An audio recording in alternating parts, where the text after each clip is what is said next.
continua na cobertura sobre esse momento especial, mais um dia de cúpula dos líderes, evento importante que antecede as negociações da COP30. Obviamente, hoje, chefes de Estado, pessoas do alto escalão de governos de vários países participam mais uma vez desse momento de também negociação que pode dar um ritmo à COP30 a partir de segunda-feira. Quem chega para somar nessa cobertura é o Urian Fancelli, que é analista de relações internacionais. Bom dia, Urian, seja muito bem-vindo ao Alerta Brasil. Bom dia, Kelly. Prazer estar aqui com você. Prazer o nosso também. É mais um momento histórico que a Record News acompanha ao vivo, Urian. Na sua avaliação, quais foram os principais destaques até aqui? Então, a gente pode chamar aquilo que aconteceu até agora de como se fosse um aquecimento político para a COP, mas com um clima que é bem menos consensual do que há 10 anos atrás, quando o Acordo de Paris estava sendo negociado. O Brasil, na figura do presidente Lula, recebeu cerca de 30 chefes de Estado. Em vez de um discurso único sobre o clima, o que apareceu foi um mundo dividido, né? De um lado, países defendendo uma transição energética que tem que continuar, do outro, o peso da ausência do Donald Trump e tudo aquilo que ele representa, ele enxerga todo aquele conceito de energia renovável, de luta contra as mudanças climáticas. Para ele é quase como se isso fosse uma ameaça ao protagonismo norte-americano, porque a China tem se destacado muito em relação a isso, essas mudanças energéticas, produção de carros elétricos. Então, o Trump ele acaba sendo contra isso e ele tem também tentado, de certa forma, punir aqueles países, aqueles blocos, aqueles grupos, ou até mesmo empresas do setor privado que acabam abraçando esse tipo de causa. Então, eu acho que é um momento bastante dividido e que o presidente Lula ele tem que lidar com todas essas divisões, ao mesmo tempo em que ele tem também o resultado de diferenciar essa COP de Brasília de todas as outras, ou seja, de fato entregar resultados e não apenas um discurso bonito, um discurso de o mundo inteiro vai se unir, vai conseguir colocar tudo em prática. Não. Agora, 10 anos depois, a conta ela já começa a chegar e ele precisa mostrar, o mundo precisa mostrar trabalho. Pois é, apesar desse momento bonito que a gente mostrou aqui, inclusive ao vivo, quando aconteceu, né, esses líderes não só juntos para uma foto emblemática, aquela foto oficial, que é tradicional já, mas também em alguns momentos de mãos dadas. Apesar da foto do momento ser marcante, você lembrou bem dos desafios, né, Urian? Desafios tanto no campo das guerras quanto no campo comercial. Agora, você citou a questão dos Estados Unidos, vamos reforçar um pouquinho como é que a China está caminhando nesse sentido quando o assunto é meio ambiente? Ela se tornou um protagonista em relação a isso. Não existe hoje, talvez, um país mais preparado do que a China, apesar de todas as contradições, tá? É o país que, de fato, mais polui ainda, mas, por outro lado, é um país que enxerga nisso tudo uma oportunidade, não apenas uma oportunidade de se reposicionar, mas, inclusive, de se diferenciar hoje dos Estados Unidos. Vale a gente lembrar também que a delegação da China, talvez ela seja a maior delegação presente na COP, mais de 80 pessoas, altas autoridades.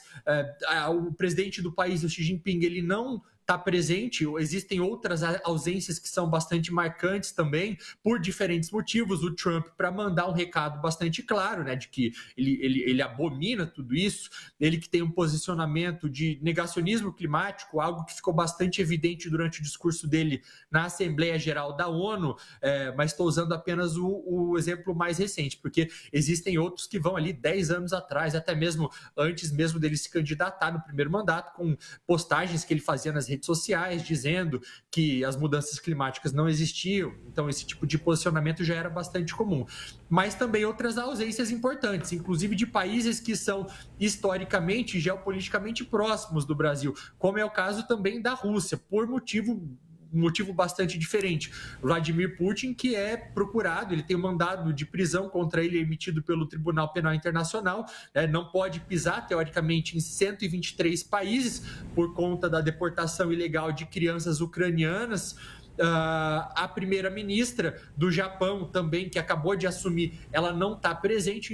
Então, são países que têm um peso bastante grande e que as lideranças elas acabaram não vindo dessa vez. Você mencionou algo que é bastante importante, Kelly, o papel dos conflitos agora em relação à luta contra as mudanças climáticas. Isso porque eu estava vendo um dado um pouco mais cedo de que as guerras hoje, elas têm um papel muito grande. Eu tenho um dado aqui, são 295 milhões de pessoas no mundo que sofrem de fome aguda, né? E cerca desses 295 milhões, cerca de 140 milhões delas têm a fome causada por conta da guerra, né? Então, e a questão da guerra é algo que foi propositalmente ignorada pelo presidente Lula, tá?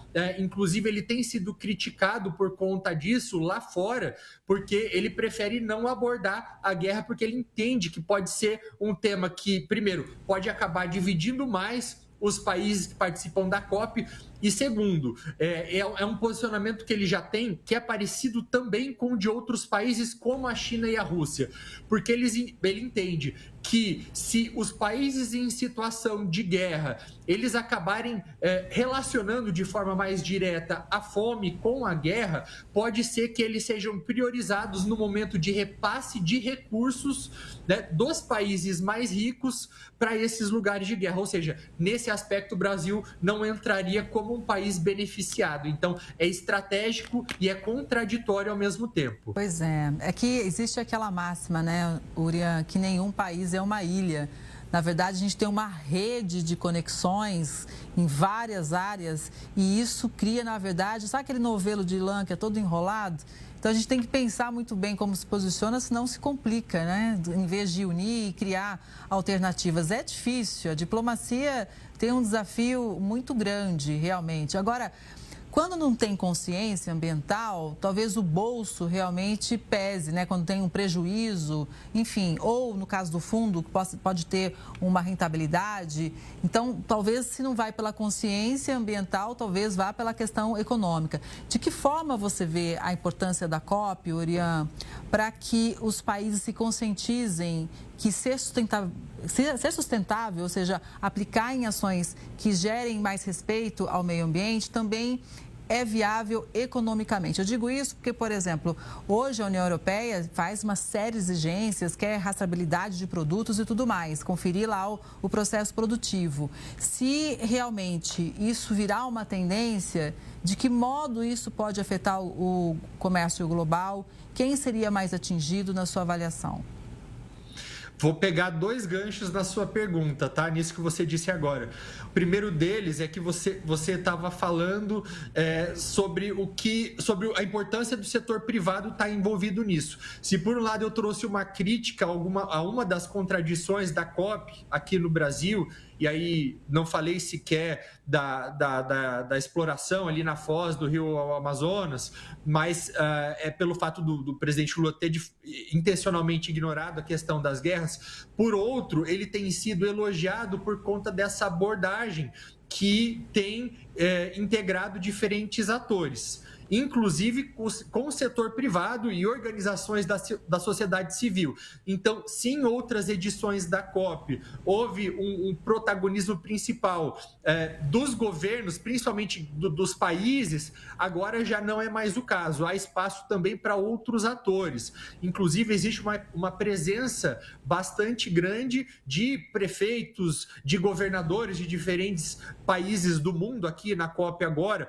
Caso, por exemplo, do Gavin Newsom, governador da Califórnia, que está presente. Por quê? Porque a Califórnia, assim como outros estados norte-americanos, outras cidades, eles tentaram, de alguma forma, mitigar, compensando a postura do Donald Trump. Se o Trump ele fala de retirar os Estados Unidos pela segunda vez do Acordo de Paris, por outro lado, a Califórnia ela afirma que ela vai continuar com os compromissos. Então, para tentar compensar isso, a gente pode esperar que essa COP ela seja mais, comparado a outras, obviamente, mais sobre execução do que anúncio. Então, sob a presidência brasileira, o foco declarado ele tem sido de transformar as promessas em resultados concretos, então mobilizando de fato financiamento com fundo, diversas declarações de doações já, acelerar a mitigação e adaptação, dar mais poder aos países do sul global, mas eu acho que tem 3 entradas de risco que podem minar bastante esse impulso. A primeira delas é que muitos países ainda não entregaram os planos novos ou mais ambiciosos de redução das emissões e que acaba frustrando muitas vezes o mecanismo de, entre aspas, elevar a ambição do Acordo de Paris. Segundo, tem a ver com isso que a gente estava falando agora, do financiamento climático, né? Tanto o valor real quanto os mecanismos de acesso, tudo isso segue atrasado, especialmente para adaptação e perdas e danos. E o terceiro tem a ver com as contradições. Acho que Belém pode sair, sim, como um símbolo bastante grande, porque está sendo na Amazônia e já a foto que a gente viu é bastante emblemática, né, daqueles líderes de mãos dadas. Vamos ter que esperar de fato para ver quais vão ser os resultados concretos. Mas acho que o mundo ele tem entendido cada vez mais que isso acaba sendo, os compromissos ambientais eles acabam sendo necessários, as adaptações têm sido feitas também, então a gente já viu, por exemplo, ao longo dos últimos dias, a União Europeia também adaptando, até diminuindo as suas ambições ambientais, o que acaba, por outro lado, enfraquecendo a sua força para poder, a sua legitimidade para poder exigir alguma coisa, né? Mas acaba, no fim das contas, posicionando o Brasil de maneira positiva, inclusive para, apesar de todas essas contradições, se blindar dessas exigências que muitas vezes são fomentadas por setores do lobby europeu. E a Ursula von der Leyen, presidente da Comissão Europeia, ela deixou claro ontem em uma entrevista que ela espera que o acordo Mercosul-União Europeia ele possa dar um passo muito importante a partir do mês que vem. Pois é, Aurian, tanta coisa acontecendo no nosso país e são tantos fatores que horas são diversos, em outros momentos eles realmente se unem e cabe a gente analisar tudo isso e se posicionar bem. O Brasil está num papel de mediador neste momento e, como você disse, né, a gente espera que dessa COP saiam ações mais práticas, porque as mudanças climáticas não esperaram, elas já são uma realidade. Aurian, foi muito especial te ouvir, viu? Obrigada, um bom dia para você, até a próxima.